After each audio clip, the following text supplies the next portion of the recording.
If you're getting ready to go out and send direct mail to find motivated sellers, either postcards or letters, have you ever thought to yourself, man, I wish I could go into that seller's mailbox, grab the mail, and then be able to know exactly what these other guys are doing, what they're sending them, and that way I can stand out, I can do better, I can send in something different, and now they can call me instead. Well, guess what? Wonder no more, because that's what I'm going to show you today. And one of my properties, I have been getting a lot of mail, postcards and letters from real estate investors, and I gotta tell you, there's some pretty bad stuff in there. There's some okay stuff, but mostly it's all bad. So what I'm gonna do is I went ahead and I scanned all of them. I'm gonna show them to you, walk you through each and every single mailing piece, and that way you don't make the same mistakes that perhaps they're making, and you could have better results. Oh, before I forget, make sure that you hit the subscribe button and subscribe to the channel. That way you can be notified of future videos as I make them. So let's go.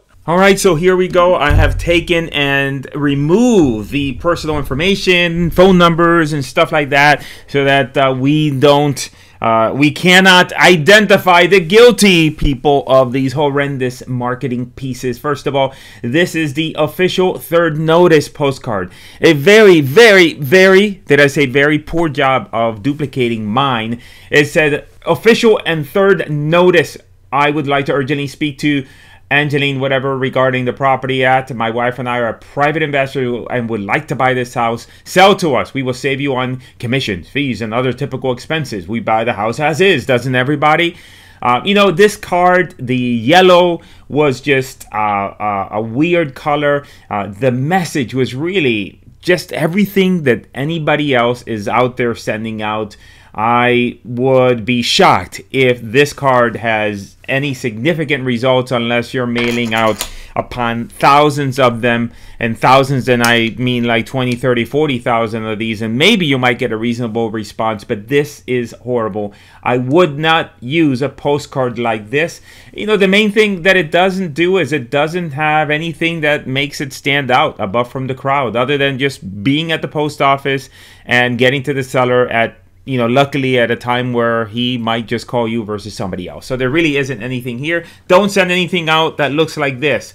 Now, this next one I got was a letter. This was the letter. Had a little man with a little dollar thingamajig here with a cape, and he was like really nice. And that was a yellow letter. Excuse me, yellow envelope. And then this was the letter.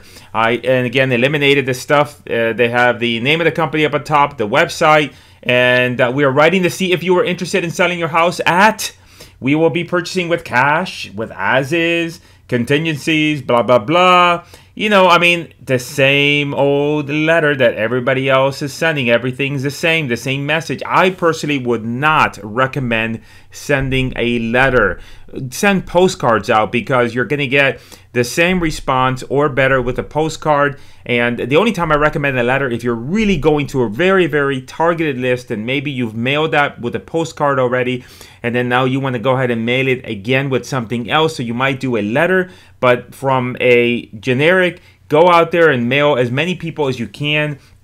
I don't recommend sending out letters. And again, this one here doesn't do, I mean, you know, I would prefer this over the postcard, but it's going to cost you a lot more money to send this thing out. So I think they're both equally bad, in my opinion. All right, so then now here is another one that looks very much the same as this one here. And let's go here. Now, this is a different person altogether, so maybe they went to the same print shop. Hi, Brown Grace Fuentes. I would like to make you a cash offer on your property at blah, blah, blah. My name is Jason, and I sent you a postcard a few months ago. I'm not sure if you received it. So here you're trying to come across as if you are having some sort of communication with them, right? And that you've mailed them before and you're trying to really personally reach out to them. But, you know, this card has none of that feel to it. So I think it's a waste of time. We're looking to invest in one or more properties in the 33021 zip code. You know, again, it's the same thing. Generic, we buy houses, postcards. Now, on the other side, they decided to do Spanish. You know, I mean, I guess in our neck of the woods, you have a lot of Spanish-speaking sellers, so I can see them doing that. But again, very, very lackluster.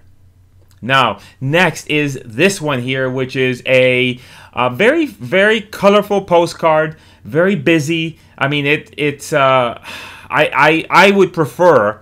I would prefer you send out the previous ones that I showed you versus this one. The thing I don't like about this one is that there's a lot of noise. I mean, I'm just so confused. I look at this postcard, I'm dizzy. I mean, there's so many things to read. You got 2 different languages on here, and I'm just trying to take it all in. Quick cash casas, and you got a mix of English and Spanish. So I would have to say, out of everything I've seen so far, this one here to me is the worst one. So if you're mailing this out, if you're watching this video, don't mail this, please. I don't think that this is a great postcard. The next is your typical yellow letter. Yes, that's right. It is your old school yellow letter. I don't recommend you sending out yellow letters. Everybody's sending out yellow letters. Every seller is going to get a yellow letter. So why do that? I'm not even going to read this letter. It does have a few things that it does better than the postcard, in that it explains the benefit. It says, hey, you can avoid the hassles of worrying about if and when, how much you're going to sell it for. You can sell it while you have it occupied without disrupting the tenants. And so those are 2 things that are definitely benefits. However, I actually don't like the font of this letter because I think it's a little bit difficult to read. And so, again, I would say not on this one. So far, out of everything I've seen, this one's the worst one. And I would have to say I would send out, if I had a choice, oh my gosh, I don't know what to do. I don't know what to do. These 2 postcards, but not much better. All right, so let's see here. It's like these 2 postcards here, this one and this one, is like the difference between a day-old burger and a 2-day-old burger. They're still going to taste like crap.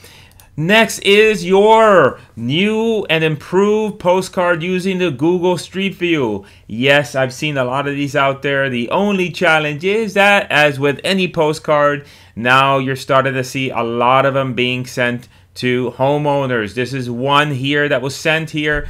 Again, with the picture, can we talk about the property? The picture is correct. Your typical, he says, I will be as direct. It will be a direct as is sale. And, just goes through concerns if the tenant is occupied. I buy many with the existing tenants, or give them time or help with the relocation cost. So those are all things, yes, that I do like, explaining the benefits. However, the challenge that I have with this postcard is that then there's a lot of people using derivatives of this already. So now you have this other postcard here that is very much the same, looks very much the same, and again, the Google Street View, this one doesn't really have any messaging or anything like that other than a quick call to action. So this, I look at it as a kind of as a hybrid of a yellow letter. So again, this is a Google Street View card, and then we have another Google Street View card.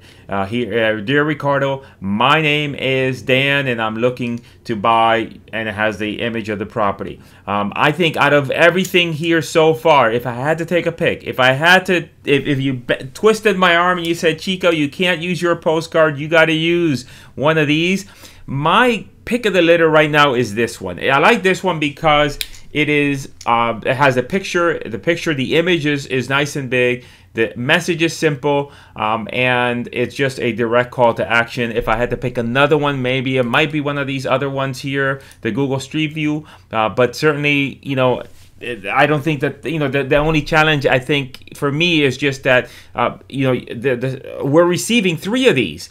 So, I mean, your sellers are receiving multiple of these again, and so they're going to lose their effectiveness.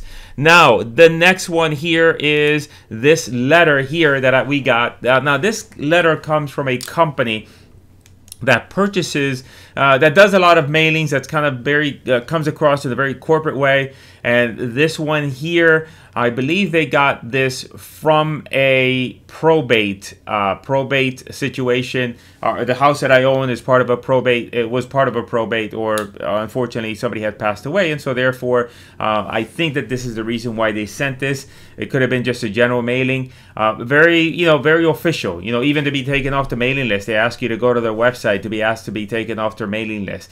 So very official, very button up. I think I would prefer this maybe over the yellow letter, just because, you know, if you compare this to the yellow letter, at least, you know, the yellow letter, the seller is going to receive 2 or 3 of those. With this here, it's unlikely that he will receive something this robust, and so maybe you might have a chance. So out of all the letters, this one I particularly like the best. Because look, if you're going to send a letter, my opinion is, if you're going to send a letter, then pack it, jam pack it with as much as you can, make it interesting, get them to raise their hand and get them to call you. And so for me, this letter I like better than the previous letter here. And, you know, the verbiage and the benefits that they list in the letter, it's good. They've done a good job of the letter. However, if I had to take a pick between the letter and the postcard, I always would pick the letter. Now, one of the things you could do, for example, is you can take this postcard, maybe extract some of the copy, and maybe rework it as a postcard. I may have said this. You take this letter, you take some of the copy, you rework it as a postcard, and you send it out, and maybe see what the difference is between this and the postcard.